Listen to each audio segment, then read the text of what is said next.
Good morning, everyone, or good afternoon, depending on where you are. Here it is just breaking dawn in San Francisco, and which is a perfect time for me because I like to be awake at this time and gets my brain moving. So for today, this should be a relatively small group of people. So I'm only expecting maybe 10 to 20 people here. So you can speak up at any point in time, but I'm going to encourage you to keep your mic muted at the moment. So in general, try and keep your mic muted unless you are talking, but I strongly encourage you to talk. And just so we all get the lay of the land, in case you haven't used Zoom before, please go to the chat window and just type hello.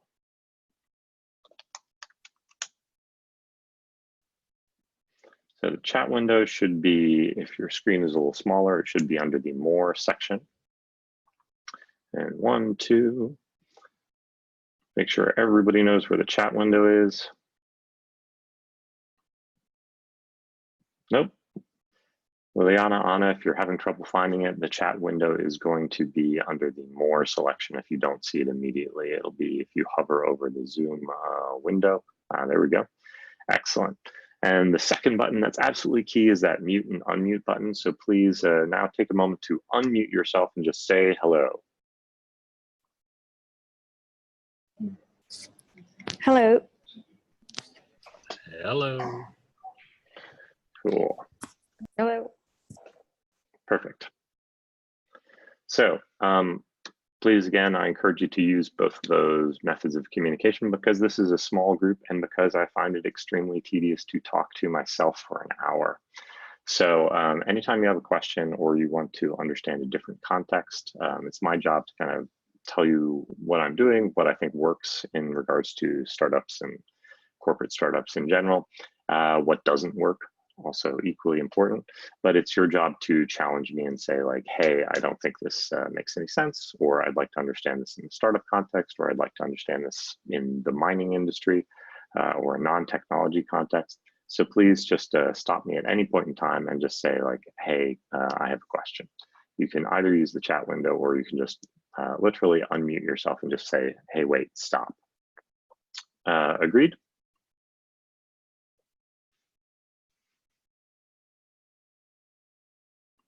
This is the point where you have to say, I agree. Yes, there we go. Perfect. Yes, good. All right, so this webinar kind of basically about metrics.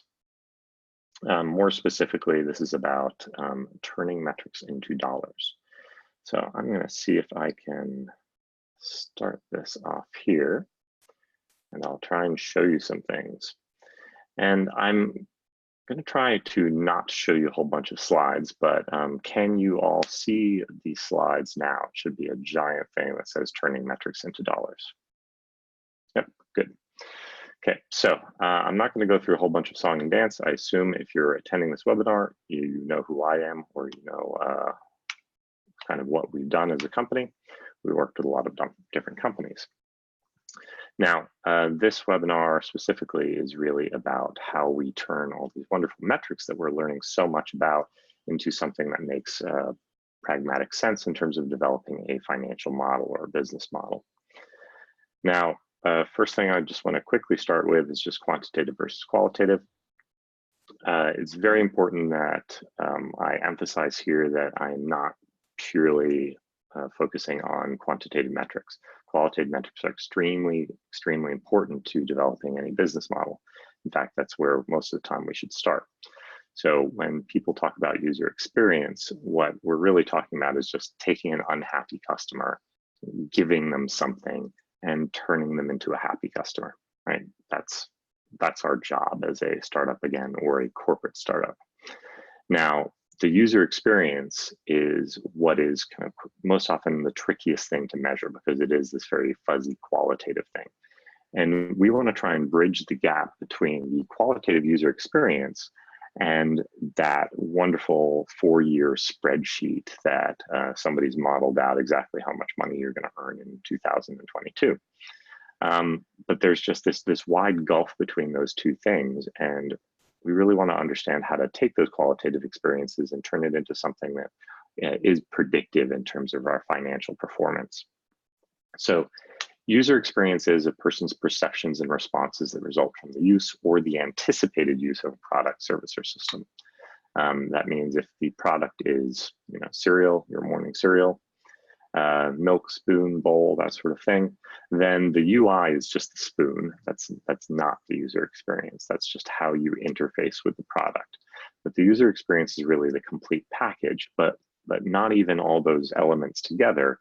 It's really the human being who touches and feels and experiences those things. So how do we go from qualitative metrics to something that is more quantifiable? Because those quantifiable metrics tell us very important things like, will somebody pay $9.99 for the product? But the qualitative really tells us whether or not we're solving the job or solving the pain point. So we need to get a little bit farther than that. We need to really listen and understand that pain point. Okay, so we use storyboarding. Has anybody here actually done storyboarding? Random question, not so many people have. Nope. Okay. Let me get my chat window a little closer to the top here. Okay, so storyboarding is basically something you might have seen if you ever saw like a making of a Pixar movie or any Disney animated film. What they're doing is storyboarding. They're drawing some sort of basic illustration which explains the story point to point, frame to frame, so that we can understand it very well. So in the most basic sense, here's a person. This person, crudely drawn, here's a piece of music. And they love that piece of music. It's absolutely outstanding. It's something they heard maybe in a Starbucks, maybe in a club, wherever. And they have no idea what that music is, but they'd really like to know because they'd like to buy it maybe later. So they go and ask their friend and they say, what's that piece of music? It's absolutely wonderful. What is it? And sometimes the friend has absolutely no idea. And sometimes the friend knows and tells them. And when you have a friend who always knows exactly what that song is, that is Shazam, right? That's the product. So that's essentially a storyboard. It's an extremely simple way of just analyzing kind of moment by moment what is happening in that scenario to get the user from the point of confusion or pain to the point where they understand the value of the product. Still with me? Yeah. I know somebody's not on mute. Yes, great, perfect. Hi. Good evening. Yeah, I'm from Martin. Sorry, I'm late. Oh, no problem. So like I said before, please feel free to unmute yourself, chime in anytime, tell me to stop, tell me to go faster, tell me to go slower. And the rest of the time, definitely keep yourself on mute, but stop me at any point in time. So storyboarding is kind of a very basic tool that some user experience professionals use. And they can range from the kind of very simple, like I just showed you with Shazam, to something that's a wee bit more complicated. Like this. This is actually the story of somebody going to the drugstore in the United States. In the United States, the drugstore is notoriously confusing. You walk in, you see a whole bunch of signs. You have no idea what they mean or where the thing you're looking for is. You might go and talk to a person, but there's nobody there. So you go and wait in line. And of course, it's a very long line. And then you get to the front and they don't know where it is either. So they call the store manager and the store manager finally helps you. And then you actually get to go back into the line and then go and pay for your wonderful can of yes. And that's an explanation of kind of what the qualitative experience of going into the drugstore is now. And this might be the explanation of what somebody would like the user experience of the drugstore to be. So the kind of a gap analysis from the storyboard perspective. You go in, you find somebody immediately, they know exactly where it is, where your item is, and they don't even take your credit card. They just say, I'm gonna bill your account as normal. And here's that same experience maybe illustrated with technology. So going in and using your smartphone to be that person. Finding exactly what you're looking for based on the beacon and walking out the door and paying with your smartphone on the way out without even slowing down. So that's what essentially a storyboard is. Now, we're going to look at what the storyboard metrics are. And in this context, what I really mean by the storyboard metrics are take a story like Instagram. Again, this is pre-Instagram, Instagram, or their initial version. And the basic story here is you create an account, you see something that's beautiful, you take a photo, and you happen to be a terrible photographer. So you take that terrible photo to an editor, and that editor is Instagram, and they turn it into an awesome photo. Who knew that sepia filters could fix everything? Then you share it, you get lots of jealous reactions from your friends, you get a thumbs up from your friends, you get notified about that, and then all of a sudden you're incredibly famous. That's the basic story of Instagram, or perhaps a slightly idealized version. Now, on each of those scenes, there is something that happens, okay? And that is initially what we would instrument or measure.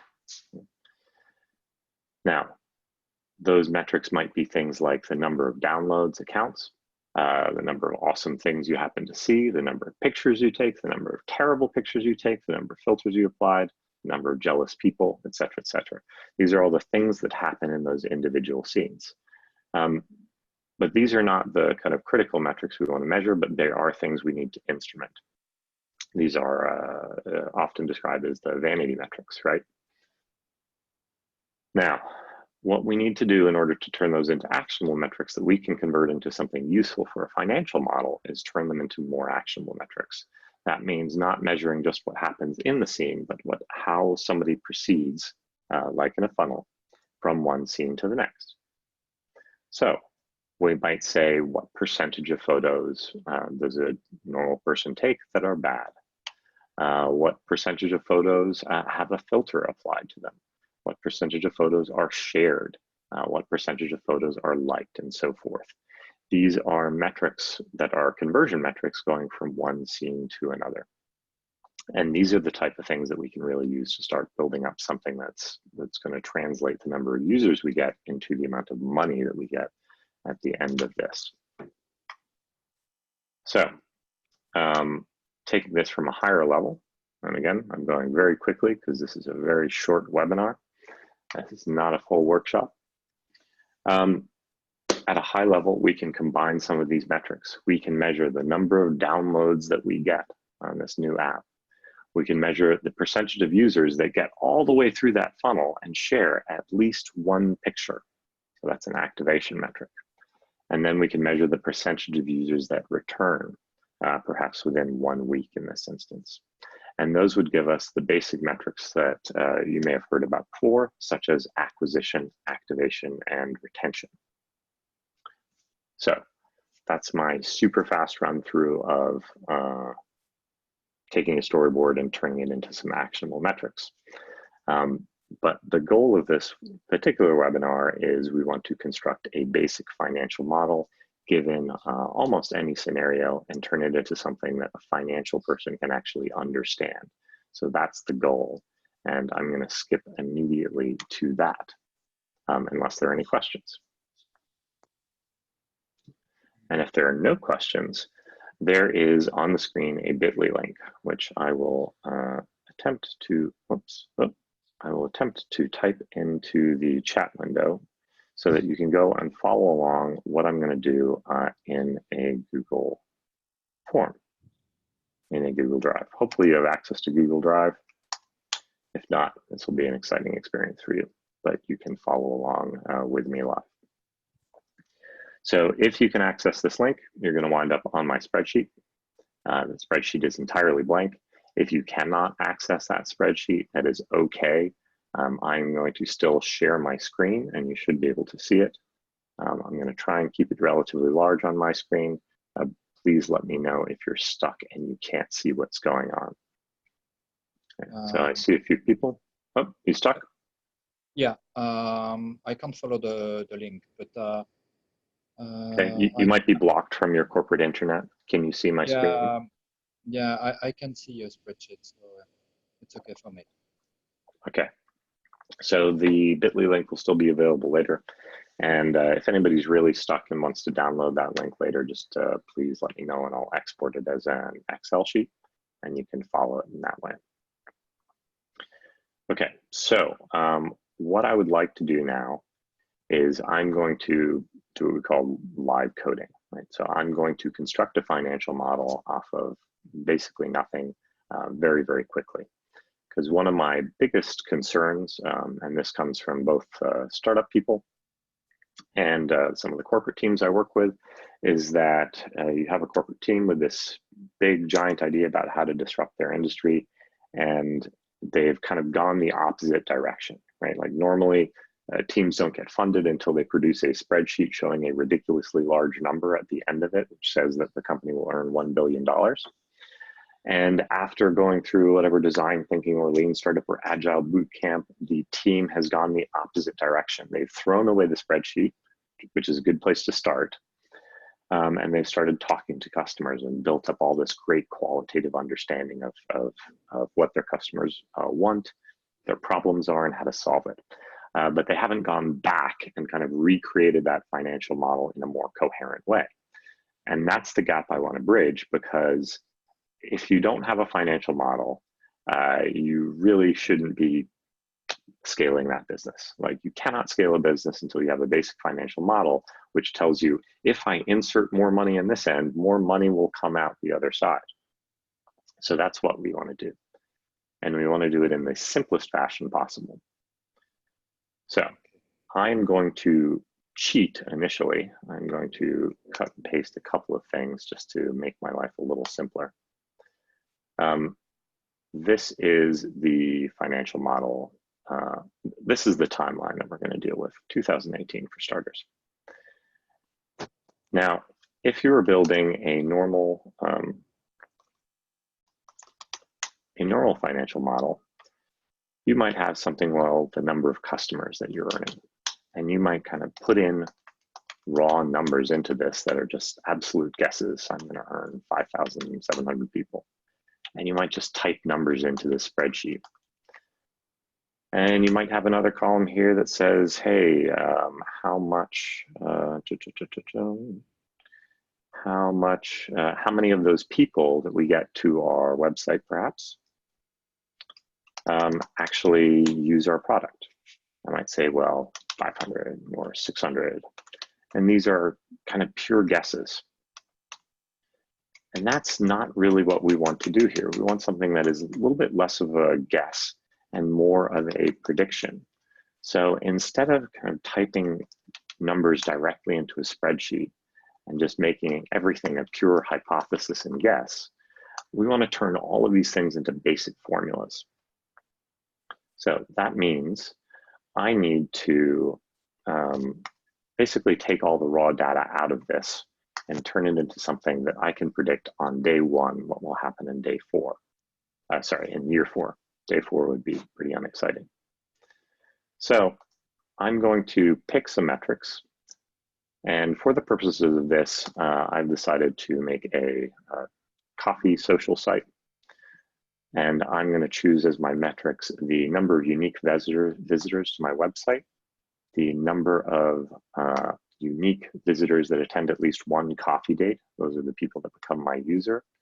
And my revenue metric I'm going to decide is the number of unique visitors that attend at least one coffee date and become a, whoops, sorry, wrong one. That doesn't make any sense. My revenue per coffee date. That's what I want. There we go. So my startup here has an idea. The idea is that people will come to a website, they will sign up to meet a new interesting person, and they will get assigned to a new person, and they will meet that person at a coffee shop. And my company will get a kickback from that coffee shop in terms of revenue, or perhaps the user pays a certain fee. So my acquisition is the number of people that come to my website. So that's that first instance of downloading. The activation is the number of people who actually go and experience the initial value proposition and experience that one moment of happiness. And so that one moment where they're like, oh, I understand the value of this. And in this case, that's actually going on a coffee date and meeting a new person, whether it's a new work colleague or a romantic acquaintance, doesn't matter for this purpose. They just experience that value. And the revenue is just purely the amount of money that I'm going to earn per coffee date.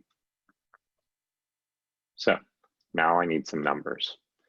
Let's say that I'm doing a paid acquisition model. So I'm going to purchase traffic for this website, and I'm going to purchase 1,000 people per month. And let's say that my hope, initially, I haven't launched this product yet, but my hope is that 50% of the people who come to my website are just going to be like, this is awesome, I'm going on a coffee date. And my assumption, my hypothesis here, it's a very specific hypothesis actually, is that I'm going to earn $10 every time somebody comes to this and goes on a coffee date. I'm going to get $10 from that. Now, based on that, I can actually start using my constants here, my variables, constants, one way or the other. I can start plugging them into this spreadsheet so that I'm not plugging numbers directly into month 20 or year 300 now, but I can start putting formulas in. So my formula is going to be equals C1 because I'm assuming that I'm spending the same amount of money each month. And I can drag that all the way over to 2020 here. That might be unrealistic, but that's the assumption we're going to start with. I'm going to start very, very simply, and we're going to build up the complexity as we go. Okay. Therefore, my activation, I believe that 50% of those users are actually going to go on a coffee date. So that would be 50% multiplied by however many we get in that month.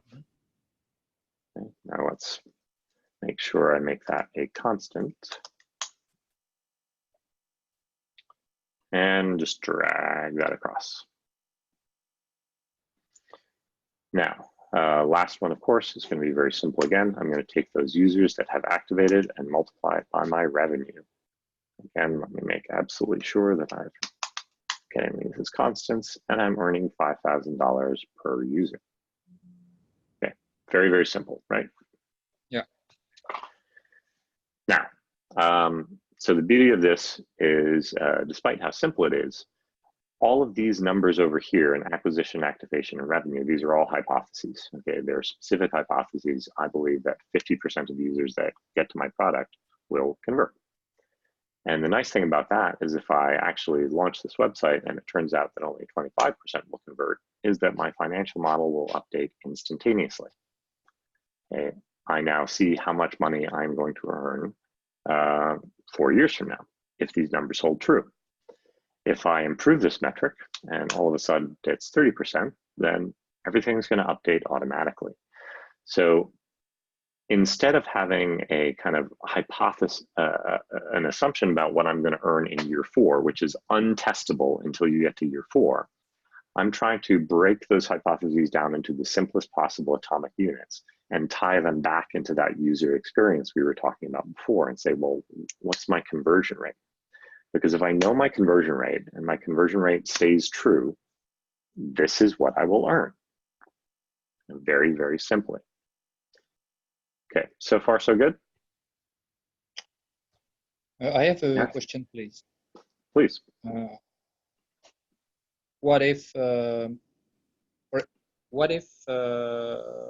your activation rate changed to, for example, 40%, but not at the beginning, only at the, let's say, 5 months later. So after Sure. 5 months, your conversion rate has raised to 40%. Sure. So let's say that what happens here is, well, that was a terrible color choice. I'm going to make this arbitrarily red. Let's say this is present day. What's going to happen as you actually proceed is you're going to start putting in the real numbers that come in historically here. You know, maybe the first month you determine that your acquisition rate your acquisition rate was, you could only get 496 people because you didn't quite know how to work AdWords.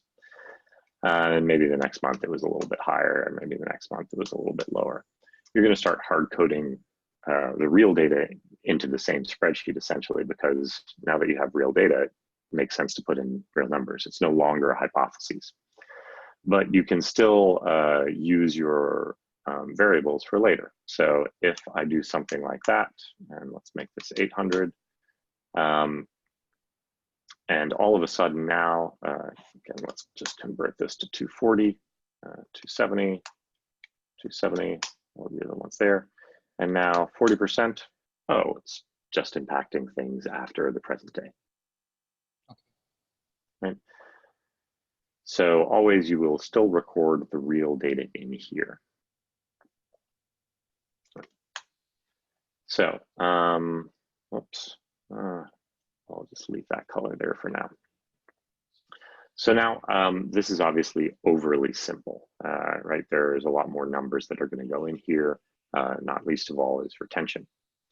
So let's make sure we put another few figures in here. Like for starters, there are almost certainly some costs involved.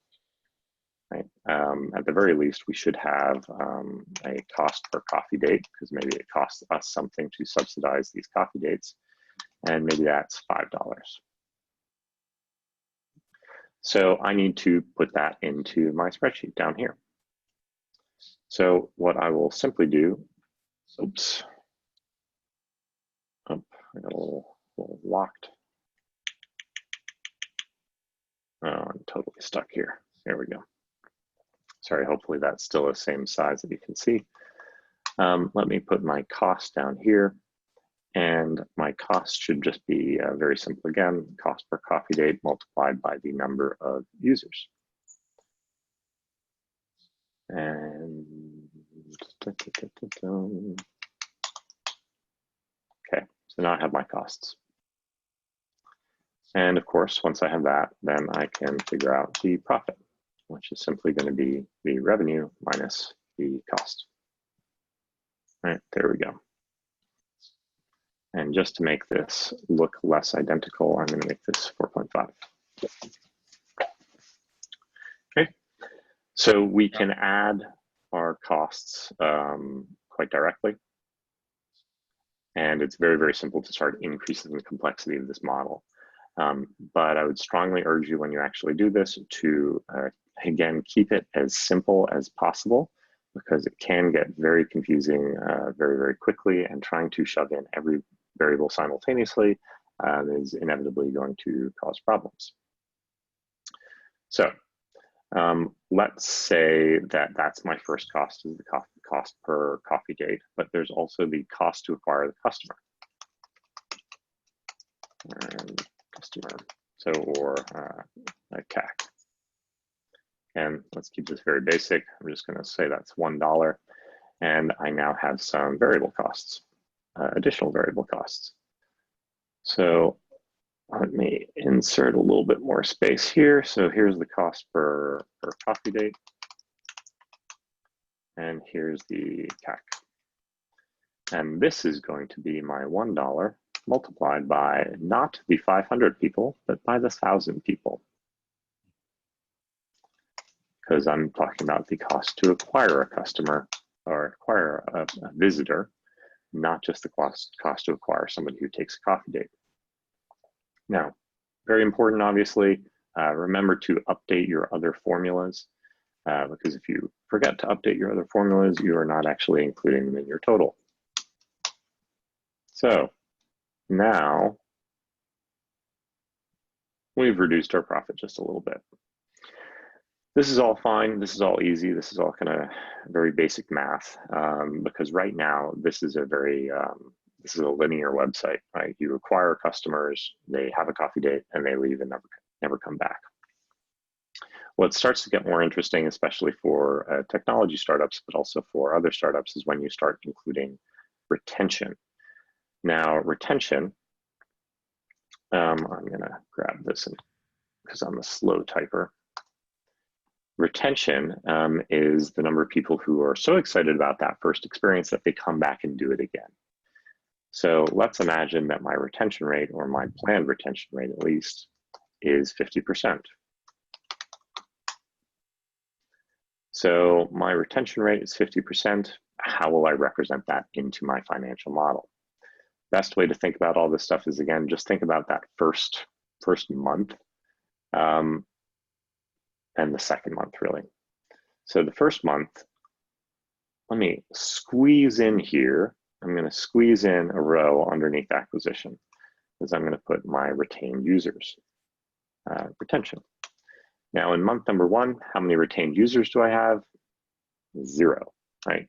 Always going to be 0, because there were no users before that. But month 2, I should have some users based on the number of people who actually went on a coffee date, right? So that's cell C13. So I should be able to multiply that number of the first month by my retention rate. And again, make sure that it is fixed if you're going to be dragging variables across. And I should get my retention rate. Mm-hmm. Now, if I drag that across, it's going to be 250 across the board. But I haven't actually included these 250 people into my money-making machine here. So actually, I did move these in the wrong spot. What I should have is I've got 1,000 people. Okay, in month 2 here, I've got 1,000 people that come to the website. I have 500 of those people who go on a coffee date. And I have 250 people who went on a coffee date last month and come back. So that means I have 750 people actually going on a coffee date. So I need to sum those two numbers. Otherwise, I'm not going to get an accurate picture of how many people are going on a coffee date. Oops, that should not be. There we go. Okay, now let me drag that across. Now, my revenue, therefore, should not be multiplied by that initial activation number, should be multiplied by the 14. So I have to update all my formulas. As soon as you add another row here, you've got to go through all your formulas and make sure that they're correct. My cost, similarly, now needs to reflect D14. But my cost of customer acquisition is the same because I haven't changed that. And my profit formula should still be the same. Now, there is still something else that I've missed here. Anybody want to take a stab at it while I sip some tea? There is a mistake that I made. And I've kind of highlighted it. You did not report the retention. I mean, the following I think you might have it. Yeah, the following month, your retention should grow. Yes, my retention should be compounding, right?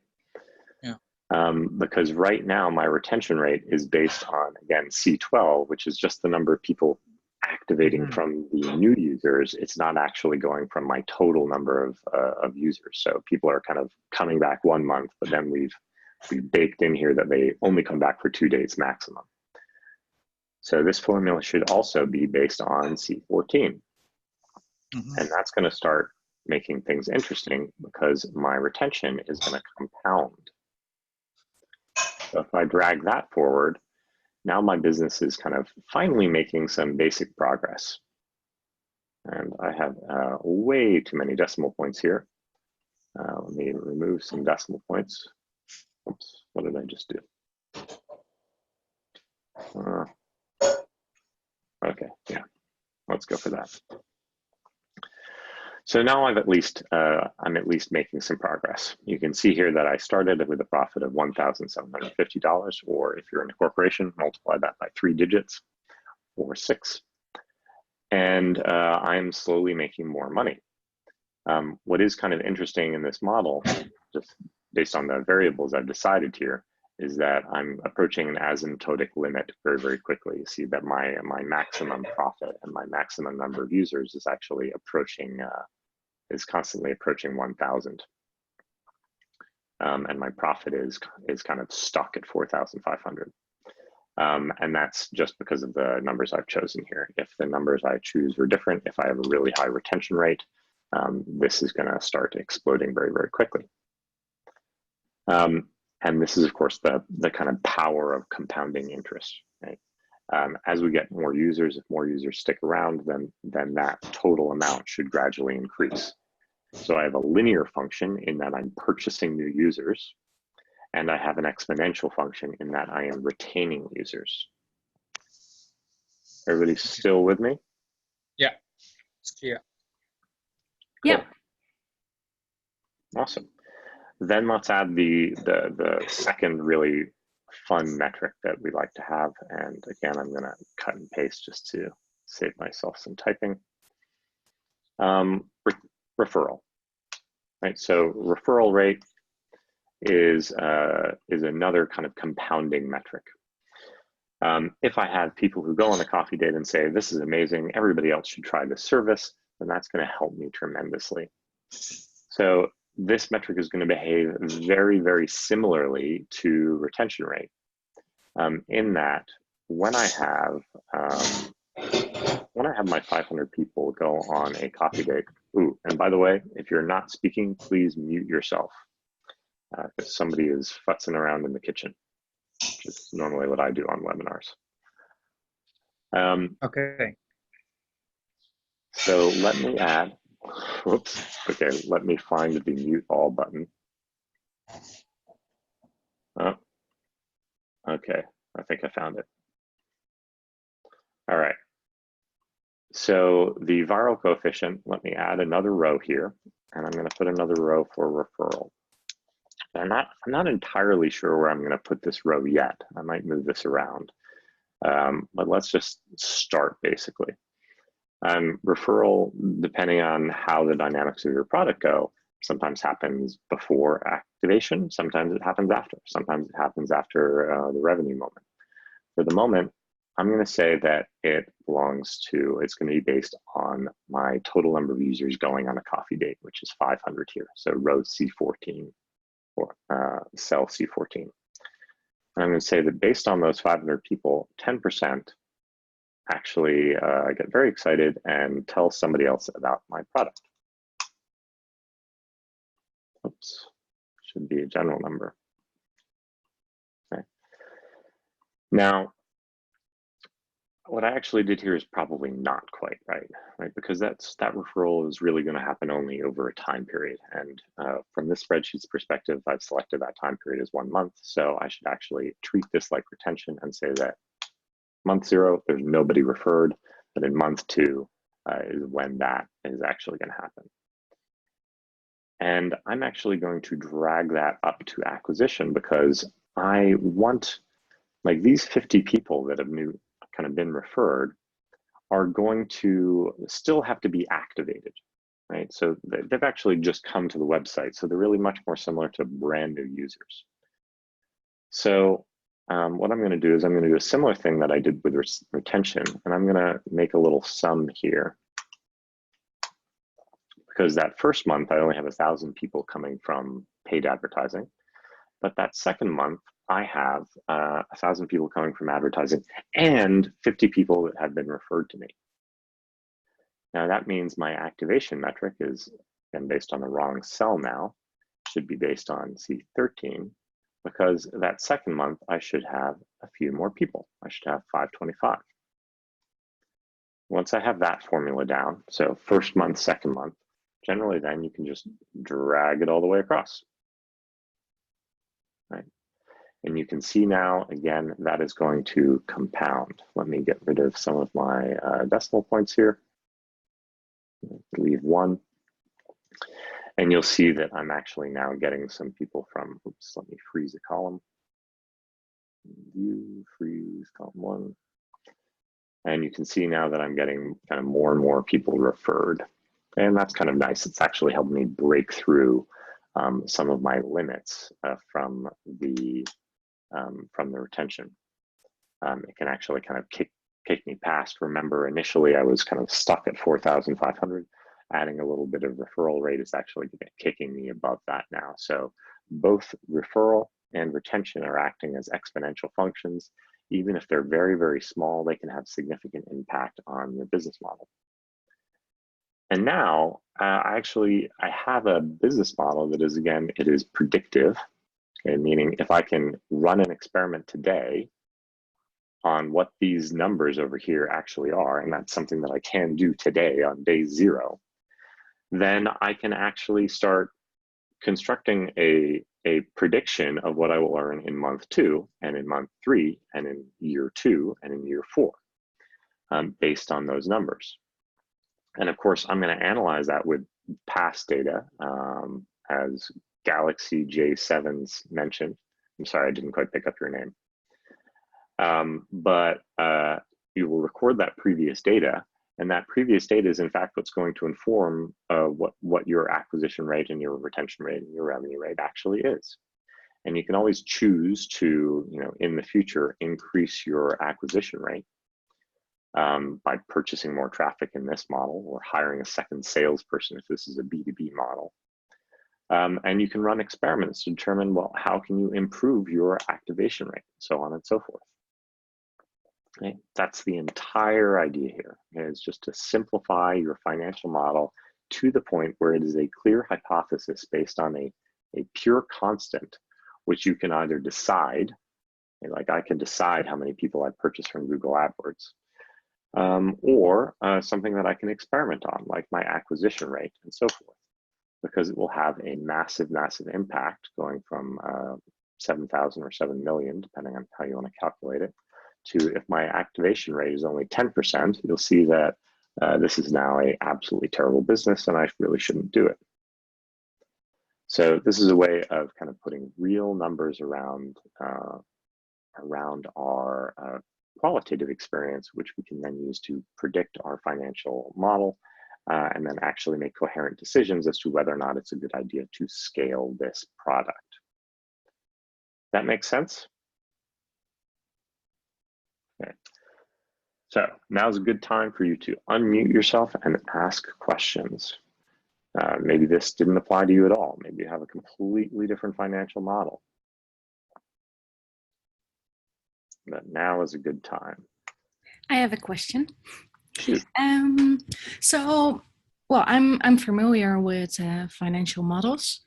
In what way is this a lean way of working? The lean way of working, so there's no specific financial model that's lean or not lean. Like, the only purpose of lean is to test things, right?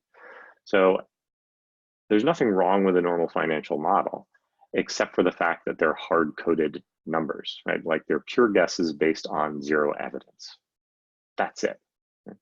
So a normal financial model would be me as a business executive here saying, I believe we're going to make, I'm putting in row AB 17, we're going to make $10 million, right? So in 2020, I believe I'm going to make $10 million in that month.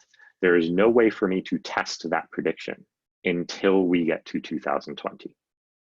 It's literally impossible. So what we're trying to do is figure out what are the fundamental components of that financial model which would allow me to predict into the future. And that, in this case, in this very simple case, are acquisition, activation, revenue, retention, referral.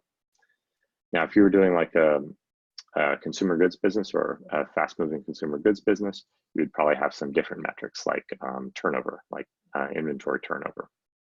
But again, those can be experimented upon.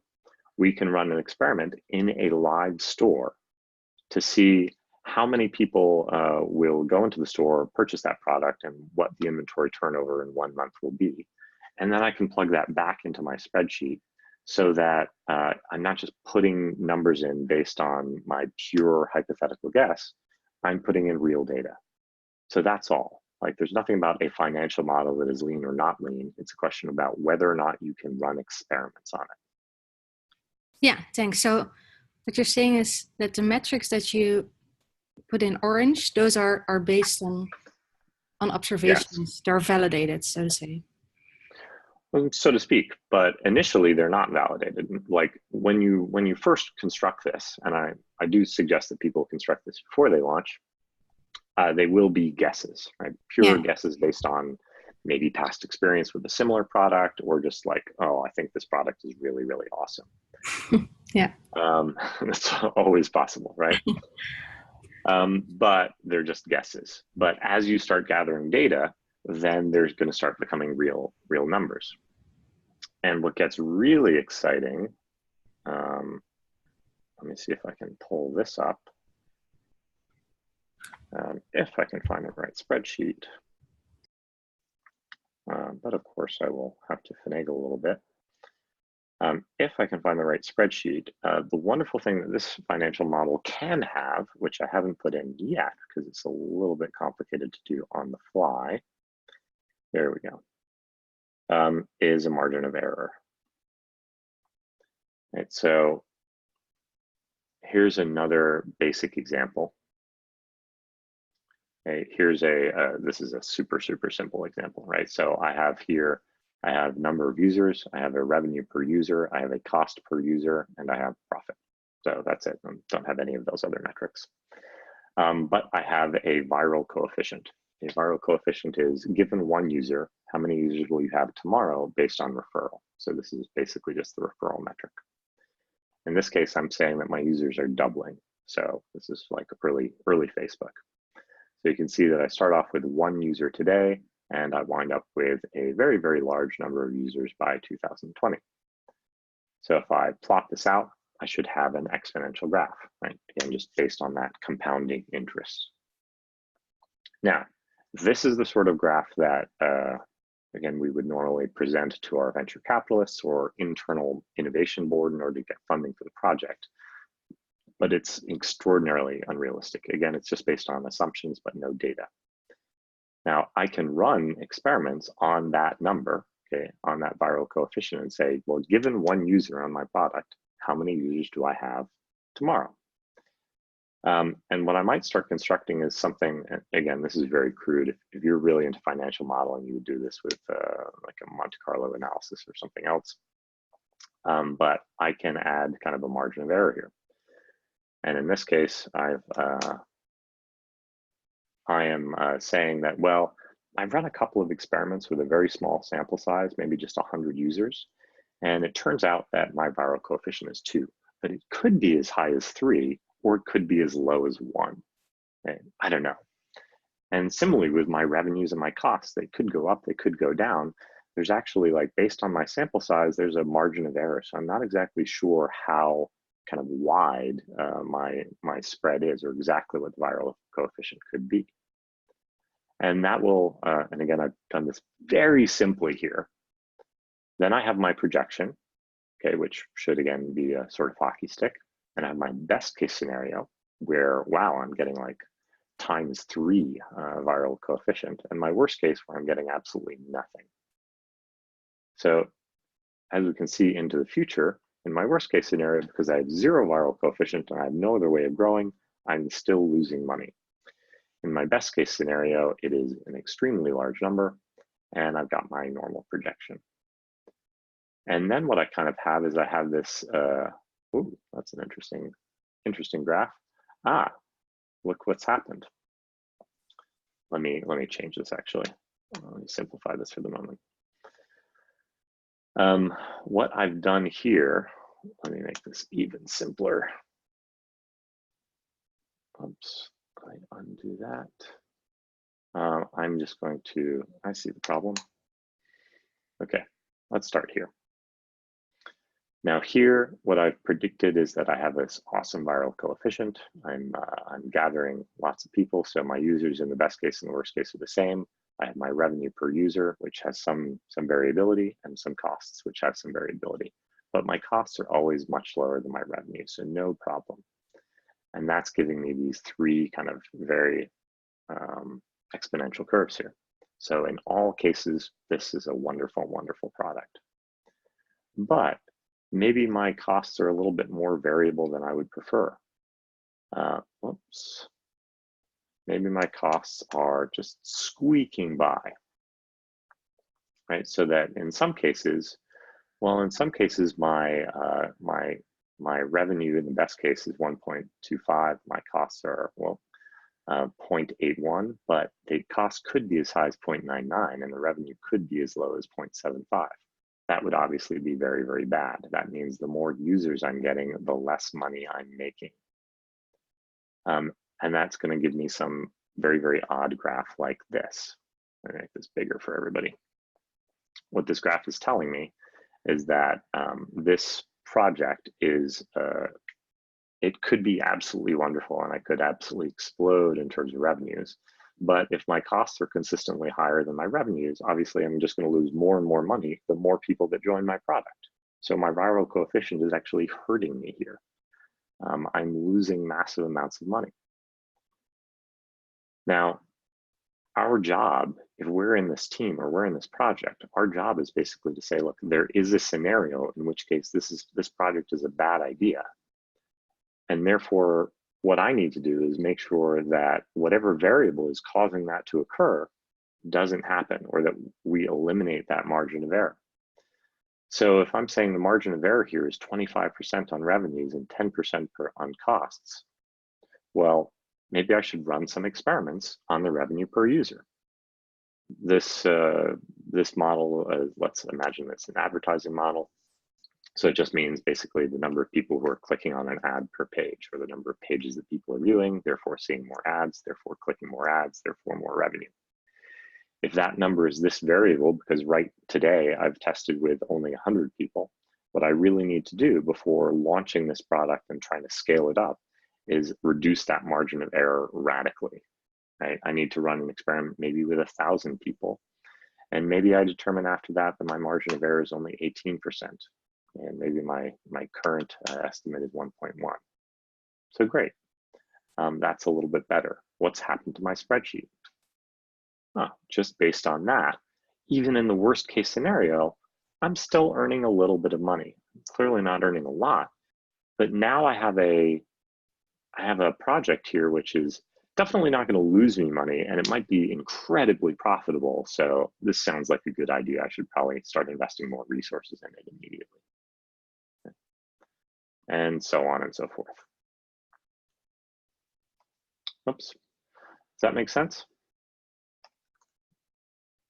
Yes, definitely. And here we're back to the crazy one. Other question? Yeah, Tristan, this is Laurent. I'm Galaxy G. Laurent. Great. Thank you. And sorry for the kitchen noise. No, it's no problem. I do it all the time.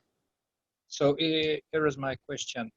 A few minutes ago, you said that you explained the difference between assumptions, hypothesis, and real data, and that the accuracy of your spreadsheet is based on real data, or trying to get real data, so you can tighten the uncertainty. Uncertainty, yes, exactly. Is that right? Yeah, that's correct. Right. So in this initial model that we created, I have not included margin of error at all, right? Because that's a little bit complex to draw on the fly. So in your corporation, so if you're a startup, you'll probably not have access to this, but there are people that can help you. This is a little bit more sophisticated than most startups will go.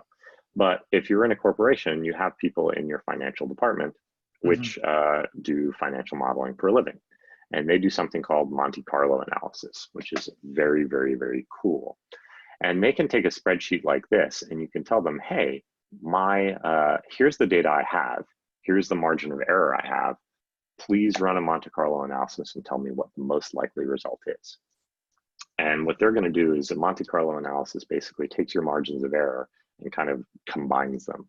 Basically runs simulated trials to determine the most likely kind of combination of all these margins. Because as you can see here, like I did this in a very basic way, like best case, worst case, and then my projection. What you really want to do is combine all of those different numbers and see what all the different possible combinations and permutations would be, because there are scenarios here where I'm earning money per user. Right? And there are scenarios here where I'm losing money per user, but I haven't included like the wonderful scenarios like where my costs are, where my revenues are the highest and my costs are the worst, so to speak. So sorry, that's a pretty weak answer, but basically what I'm telling you is like, once you know the margin of error, your job as a team member is to reduce the margin of error until you can make a strong financial case that this project is a go or it's a no-go. Obviously, that would be an equally good outcome would be to determine early on that the project will not make financial expectations and it should be shut down. Like that is a very good result to have after 2 months, rather than launching a product and spending 2 years worth of money and losing several $1 million. So that's your job as a team member. And the finance department should be taking this data that you're giving them and kind of producing this wonderful little graph. Okay, thanks, Tristan. No problem. Okay, so that's basically it. Like this is the basic financial model, what I would consider the minimum financial modeling that any team member should do. Like if you're a product manager and you're not producing this level of data to eventually go out and make a decision as to whether or not to scale this up into your core business or go out and get your Series C funding, then you're not doing your job as a product manager. Your product manager is to make viability decisions, business viability decisions. Your engineers are going to tell you whether or not you can build the thing and how to best do that. Your designer should be telling you what the users want and whether it's desirable to build that thing. But ultimately, you need to make a decision about whether or not it's worth the cost of building it, and that the value of the desirability of the amount people are willing to pay for you is actually going to generate your business a sustainable business. Even if you're a nonprofit, like it must be a sustainable nonprofit. You want to be able to help people for the next 10 years, not for the next 20 days. So you need to have some basic financial model that should at least be in this much detail. And if you want to see how this works in the wild, you can Google like the mint.com pre-launch pitch deck, which I've just Googled here for you. And you can take a look at this spreadsheet, which is shared on Heaton Shaw's account. And if you kind of quickly scroll through this, you will start to see the same sort of thing that I'm talking about. Here is their market size. They have their guesses so far that there are 31 million prospective Mint users. You'll see that this is their guess at what they can earn from advertising and for referrals. This is their guess on conversion rates, or this might actually be, this is their initial hypotheses. And this is the cost per acquisition for getting a savings account. So they're saying here that they can earn $50 every time somebody, they refer a customer to a bank that opens a savings account or buys internet or purchases a credit card or purchases a cell phone, et cetera, et cetera, et cetera. So that's exactly the type of numbers that we just thought, that we just talked about. And they can then go and launch and try and determine if those numbers are accurate. And it did turn out that those numbers were very accurate, and they were able to earn a large sum of money. And so Washington Mutual, this is data that they already had. They said that currently they pay $200 to get to a customer, and therefore Mint is going to charge them $50. So Mint is a wonderful value proposition to them. Like it's almost stupid for Washington Mutual not to take customers from Mint. And that's why they were very confident in their business model, right? And that's how they could project these financial statements based off of that. I don't know if they did them literally in that same fashion, but it was based on those assumptions. But then their job post-launch is to determine if those assumptions are true. And fortunately for Mint, they were true, and they wound up selling for $300,000. So, or $300 million. Sorry, $300,000 would have been not so great. They wound up selling to Intuit.com based on a very, very good understanding of their financial model right from the get-go. Okay, so that's it. Please don't neglect the financial model. Last thing, and then I will wrap up. Again, I will clean up that spreadsheet and you can access it later. You can access it there. I will shove these slides somewhere for download. Only thing to remember here is that if you have a product without a financial model, that is not going to generally be a good outcome for you. Those products tend to die. Keep it simple. KISS stands for Keep It Simple Stupid. Acquisition, activation, retention, revenue, referral. Those are the basic metrics that you need to construct a financial model.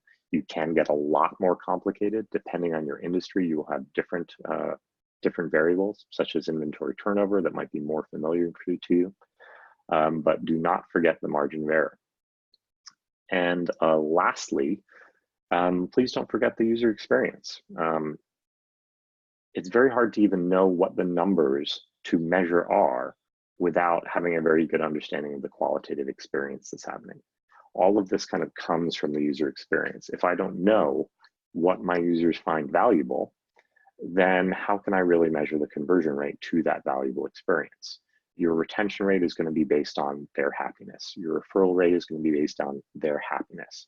So if you don't have a really strong understanding of what is making them happy in your product, you are ultimately going to be modeling the wrong thing.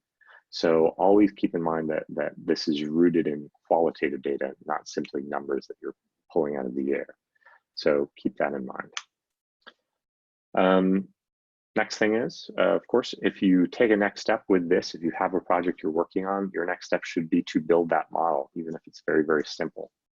If you are a startup and you snuck into this workshop, even though this is more geared towards corporations, please feel free to email it to me for feedback. I do have open office hours for startups.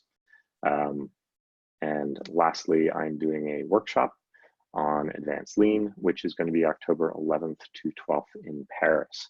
So if you're in Europe at that time and you want to go more in detail for this sort of thing, it's basically, the workshop is going to be 1 day on tactics from a team perspective. So more stuff like this, how to effectively design experiments and so forth. And day 2 is more on innovation ecosystems.